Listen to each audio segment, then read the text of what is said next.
इसीलिए गीता जरूर पढ़ें, अध्याय 3, 4, 2 अवश्य पढ़ें।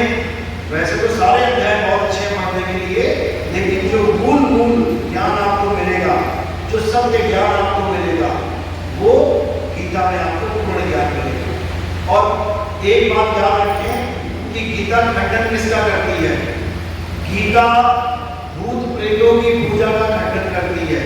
भूतों की पूजा, प्रेतों की पूजा, ये एक दूसरे पे जादू टोना करवाते हैं ये लोग, बिल्कुल नहीं करना है ये काम। अगर आपने ये काम कर लिया तो समझ लो कि आपने अपने लिए गड्ढा खोद लिया, अब उसमें आप गिरोगे ही गिरोगे। गीता में पितरों की पूजा करने का बिल्कुल मना किया गया है कि पितरों की पूजा बिल्कुल नहीं करनी है।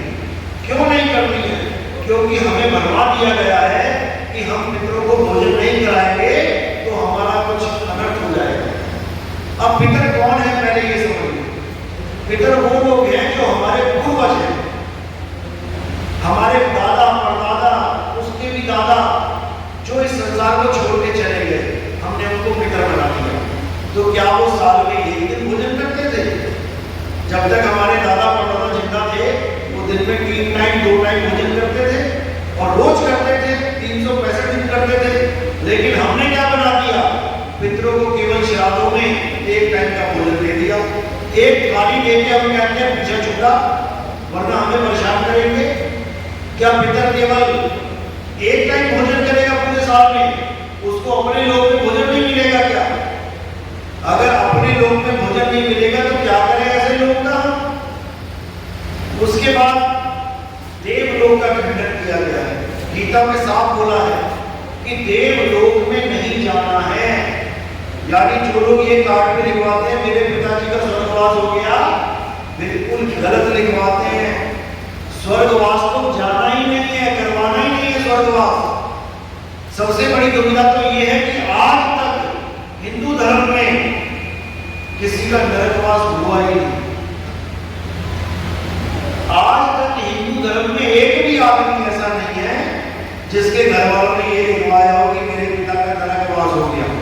यानी सबके सब स्वर्ग में घुसे पड़े हैं, सब स्वर्ग जा रहे हैं, चाहे सारी उम्र उसने ऐसे कोई कुकर्म नहीं छोड़ा, ऐसा कोई पाप नहीं छोड़ा, कोई दारू नहीं छोड़ी, कोई मीट मटर नहीं छोड़ा, कोई पड़ोसियों को मारना घटना नहीं छोड़ा, गालियां देना नहीं छोड़ा, परिवार वालों को दुखी करना नहीं छोड़ा। लेकिन पंडित जी ने उसको भी स्वर्ग भेज दिया। ऐसा भ्रम फैला रखा है हमारे धर्म में, इन ब्राह्मणों ने। अरे भाई, कर्मों के अनुसार पता लगता है कि जीव नरक में गया कि स्वर्ग में गया। कि तुम्हारे केवल लिखवा देने से कि मेरे पिताजी का माताजी का स्वर्गवास हो गया, और स्वर्गवास तो हुआ, साथ में ये भी लिख देते हैं कि अति दुख के साथ कहना पड़ रहा है कि मेरे पिताजी का स्वर्गवास हो गया। बताओ, स्वर्ग में पिताजी जा रहे हैं, तुम्हें दुख हो रहा है, तो फिर खुशी कहां होगी? इतना भी नहीं समझ पा रहे कि क्या लिख रहे हो। बहुत दुखी हृदय के साथ कहना पड़ रहा है कि पिताजी का स्वर्गवास हो गया। 4 धाम खुद ही कराने गया था कि मेरे माता पिता को स्वर्ग मिल जाए, और उसके बाद दुखी सबसे ज्यादा वही हो गया। ऐसा भ्रम फैला रखा है हमारे धर्म में। लेकिन गीता अध्याय 7 पढ़िए, जो दान खंडन करती है किसका? इन स्वर्ग का, इन नरक का, इन पितरलोक का, इन पूजा पाठ का, जो दान खंडन करती है। और केवल एक चीज को मान्यता देती है कि हे अर्जुन, जो आत्मा में लीन हो गया, जो आत्मज्ञान को प्राप्त कर गया, असल में केवल वही ज्ञानी पुरुष है। बाकी जितने भी इस दुनिया में लोग हैं ये सब अज्ञानी हैं, ये सब अधूरा ज्ञान लेके बैठे हैं। ऐसा नहीं है कि ये पूजा मेरी नहीं करना चाहते, करना मेरी ही चाहते हैं, लेकिन त्रुटिपूर्ण गलत ढंग से ये बेचारे मेरी पूजा कर भी ना कर पाते। इसलिए हमें क्या करना है? हमें आत्मा को जानना है। कबीर साहब कहते हैं, जब लगना छीनोगे आत्म, तब लगना मिली है परमात्मा। अगर इस दुनिया में कोई पूजनीय है, कोई जान चीज है तो वो हमारी आत्मा है।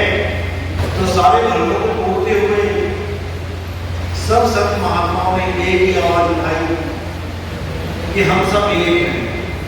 चाहे कोई हिंदू है, मुसलमान है, सिख है, ईसाई है, कोई भी जन्म से हिंदू मुसलमान सिख ईसाई नहीं होता, वो इंसान होता है और उसका धर्म होता है इंसानियत। अगर इंसान इंसानियत को छोड़ दे तो वो इंसान कहलाने लायक नहीं होता। इसलिए हर ह्यूमन का धर्म है ह्यूमैनिटी, हर इंसान का धर्म है इंसानियत। बाकी जितना भी हम बना देते हैं कि मैं हिंदू, मैं मुसलमान, मैं सिख, मैं ईसाई, ये केवल हमारे पूजा करने की विधियां, रहने की विधि, खाने पीने के तरीके, ये सब इन चीजों का एक मिश्रण है, जिससे ज्यादा कुछ नहीं। इंसानियत ही सबसे बड़ा धर्म है। हम किसी की मदद करें, कोई दुखी है तो हम उसका सहारा बने, कोई सुखी है तो हम उसका सुख भी शेयर करें, ये सब इंसानियत है। ना कि हम किसी के सुख से चले, कोई तरक्की कर रहा है तो हम उसकी टांग खींचें, उस पर जादू टोने करवाने के लिए हम उल्टे सीधे काम करें, हम उसको परेशान करने के लिए कुछ उल्टे पुल्टे काम करें। ये सब इंसानियत के विरुद्ध है। अगर हम ये सब चीजें करते हैं तो हम इंसान कहलाने लायक नहीं। तो सारा खेल आत्मा का और शरीरों का। शरीर जितने भी आपको दिखाई दे रहे हैं ये सब मिथ्या है, नकली है, और आत्मा चाहे किसी की भी है वो सत्य है, वो असली है। जैसे इस दुनिया में जितने भी पंखे, जितने भी लाइट्स, जितने भी गीजर, कूलर, हीटर चल रहे हैं वो एक करंट से चल रहे हैं। अगर आप उस करंट को जानना चाहते हैं तो किसी भी एक पंखे में, किसी भी एक हीटर में, गीजर में जहां करंट की तार है वहां पे हाथ लगा के देखिए, आपको पता लग जाएगा कि कौन सी ताकत है जो सारी दुनिया में हर प्रकार के जो बिजली के सामान है उसको चला रहे हैं। यानी सब में उंगली लगाने की जरूरत नहीं पड़ेगी, सबकी आत्मा को जानने की जरूरत नहीं पड़ेगी। आप केवल अपनी आत्मा को छूइए, अपनी आत्मा को जानिए। जब आप अपनी आत्मा को समझ जाएंगे तो आपको सामने वाले की आत्मा का भी बोध हो जाएगा। आपको समझ में आ जाएगा कि मेरे सामने जो बैठा है वो ना आदमी है ना औरत है, वो आत्मा है। वो आदमी और जो शरीर है, जैसे आपका शरीर है, ये भी आपका शरीर नहीं है। ये भी एक ही जन्म में कितनी बार बदल जाता है। आप अगर अपनी फोटो, मैं कहूँगी अपनी फोटो दिखाओ, आप कोई फोटो दिखाओगे तो वो भी आपका शरीर वैसा नहीं है, कुछ समय के लिए वैसा है। जैसे जब आप पैदा हुए तब आपकी जो फोटो खींची गई तो आप केवल इतने से थे, उसके बाद धीरे धीरे बड़े हुए, आप इतने बड़े हुए, उसके बाद और इतने बड़े हुए, उसके बाद और बड़े हुए। यानी आपके जीवन के अगर 10 फोटोग्राफ आपके सामने रख दिए जाए तो वो भी अलग अलग दिखाई देंगे। उसमें से भी आप ये निर्णय नहीं कर सकते कि मेरा असली फोटो कौन सा है। मैं 6 इंच वाला हूँ, मैं 10 इंच वाला हूँ, मैं 2 फुट वाला हूँ, मैं 4 फुट वाला हूँ, या मैं बच्चा हूँ, बूढ़ा हूँ, जवान हूँ। तो ये भी निर्णय नहीं कर सकते कि आखिर में हूँ क्या। ये शरीर तो पल पल बदल रहा है। आज काले बाल हैं, कल को सफेद हो जाएंगे। आज तगड़ी खाल है, कल को ढीली हो जाएगी। आज मुंह में दांत हैं, कल को दांत भी नहीं रहेंगे। यानी आपको ये शरीर हमेशा बदलता हुआ दिखाई देगा। तो जो चीज बदल रही है वो असल में माया होगी। कबीर साहब कहते हैं संतो जो बदले सो माया, और जो कभी ना बदले वो आत्मा। तो उसकी पूजा करनी है जो आत्मा है। लेकिन उसकी पूजा की विधि क्या है? क्या उसके लिए हमें मंदिरों में जाना पड़ेगा? क्या उसके लिए हमें मस्जिदों में जाना पड़ेगा? बिल्कुल नहीं। कृष्ण जी ने भी गीता में बिल्कुल स्पष्ट कहा है कि अगर तुम मुझे खोजना चाहते हो तो तुम अपने हृदय में खोजो। अपने हृदय में खोजो यानी अपने आप में खोजो। हृदय में तो खून है और कर रहा है दिल। हृदय में खोजना होता तो डॉक्टर हृदय छीन के कृष्ण जी को निकाल लेते हैं। हृदय में कृष्ण जी संकेत रूप में बता रहे हैं कि मैं कहा हूं तुम्हारे हृदय में हूं। जैसे हम किसी को कहते हैं यार तुम तो मेरे दिल में बसता है, अब तुम मेरे दिल में बसते हो, इसका मतलब ये नहीं कि दिल का ऑपरेशन कराओ तुम निकलोगे वहां से। इसका मतलब कि तुम मुझे अति प्रिय हो और मेरे चिंतन में हमेशा तुम रहते हो, मैं तुम्हारा चिंतन करता हूं। इसी प्रकार जो आत्मा है उसी में परमात्मा का वास है। और आत्मा कैसे प्राप्त करते हैं ये हमें केवल भेदी गुरु बता सकता है। दो प्रकार के गुरु होते हैं दुनिया में, एक सद्गुरु, एक असत गुरु। असत गुरु वो होता है जो आपको असत के साथ जोड़ता है, भक्ति तो करवाता है लेकिन गलत तरीके से। और सद्गुरु वो होता है जो आपका सारा असत्य छुड़वा देता है और भक्ति करवाता है सही तरीके से। किसी को बोला गया सद्गुरु ऐसा चाहिए जैसा सूप सुहाए और साल साल तो गई रहे, थोथा बेगुनाए। जितना भी थोथा ज्ञान है, जितना भी अज्ञान है, वो सब छुड़वा दिया जाता है और आत्मा का ललकार करा दिया जाता है। तब आप आत्मा को समझने के काबिल बनते हो, तब आप आत्मा की पूजा करने के काबिल बनते हो। और इस शरीर को जब भी ये शरीर छोड़ना पड़े, आप अपने आप को आत्मा में ही स्थिर कर देते हो। यही मूल ज्ञान है, यही गीता का सार है। ना कि गीता का सार ये है कि तुम क्या लेके आए क्या लेके जाओगे, जो कमाया यही कमाया। ये गीता का सार नहीं है। गीता का सार है आत्मा को जानो, आत्ममयी हो जाओ, आत्मा ही हो जाओ। ये आत्मा का मतलब ये नहीं वो भटकने वाली आत्मा, लोगों ने उसको प्रेत आत्मा बना दिया। आत्मा का मतलब है परमात्मा का वास, जहां परमात्मा रहता है। तो जहां परमात्मा रहता है वहीं हम रहेंगे जाके। अब हम दोनों में कोई भेद नहीं रहेगा। इसीलिए गीता में स्पष्ट बोला गया कि हे अर्जुन, जो मुझे यथार्थ में जानता है, जो मुझे मनुष्य करके नहीं छीनता, यानी कोई आपको कहे कि कृष्ण जी कौन है और आप कहो कि ये सामने फोटो कृष्ण जी की है, इसका मतलब आप कृष्ण जी को नहीं जानते। ये जो सामने फोटो है ये 10 इंद्रियों की है। ये चमड़ा है, कान है, नाक है, आंख है, मुंह है, हाथ है। ये कृष्ण जी नहीं है, ये कृष्ण जी का शरीर है। जैसे आपकी कोई कार है, आप कार चलाते हो, अब कोई बंदा आपको ना छीन पाए और आपको कार ही समझने लग जाए तो ये महाअज्ञानता है। मैं अलग हूं, मेरी कार अलग है, मैं अलग हूं, मेरा शरीर अलग है। ऐसे ही कृष्ण जी अलग हैं, कृष्ण जी का शरीर अलग है। हमने कृष्ण जी को जानना है, ना कि शरीरों की पूजा करनी है। कोई भगत जो हमारा यूट्यूब चैनल देखते हैं, नाम दीक्षा लेने आए हैं, आप खड़ा करें। कोई नाम दीक्षा लेने आया है, आप अभी प्रसाद से पड़ जाएगा, उसके बाद अंदर नाम दीक्षा मिल जाएगी, आप अंदर आ सकते हैं। और अगर आप हमारा सत्संग सुनना चाहते हैं यूट्यूब पे, तो हमारा सत्संग आता है कहत कबीर शिरोमणि साधु नितिन दास के नाम से, या फिर आप केवल यूट्यूब पे सर्च करेंगे नितिन दास के सत्संग, तो आपको हर चीज सामने आ जाएगी और आप समझ सकोगे कि जो मूल ज्ञान है वो क्या है। नितिन दास के सत्संग टाइप करते ही आपको कई चैनल दिखाई मिल जाएंगे, तो सामने मूल ज्ञान भरा हुआ है, आत्म ज्ञान भरा हुआ है। उसको सुन के आपको इतनी जागृति आ जाएगी कि इस दुनिया में आने का लक्ष्य क्या है। हम इंसान बने हैं तो हमें इंसान ही क्यों बनाया, हमें कोई जानवर क्यों नहीं बना दिया भगवान ने। हमें इंसान बनाने के पीछे कारण क्या है, राज क्या है।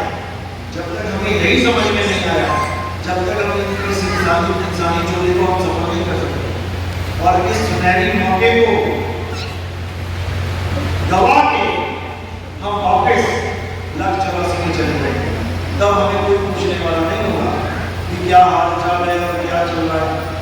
अभी अगर हम इंसान हैं तो इसमें बहुत बड़ी महानता है।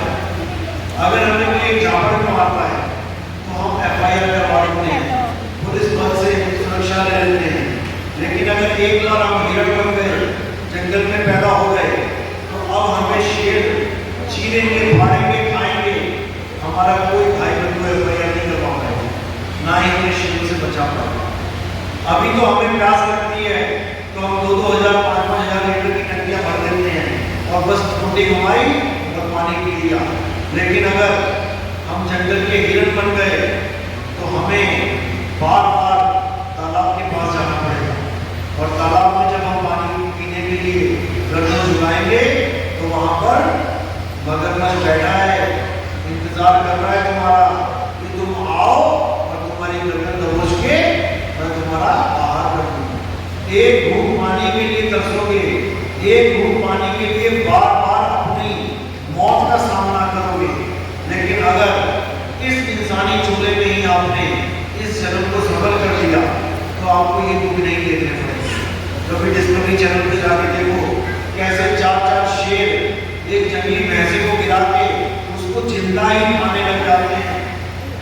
उसके दर्द को महसूस करो, ये सब तुम्हारे साथ भी होने वाला है। इस गलतफहमी में मत रहना कि परमात्मा ने उनके साथ कोई दुश्मनी निभाई है और तुम्हारे साथ दोस्ती निभाई है, ऐसा कुछ नहीं है।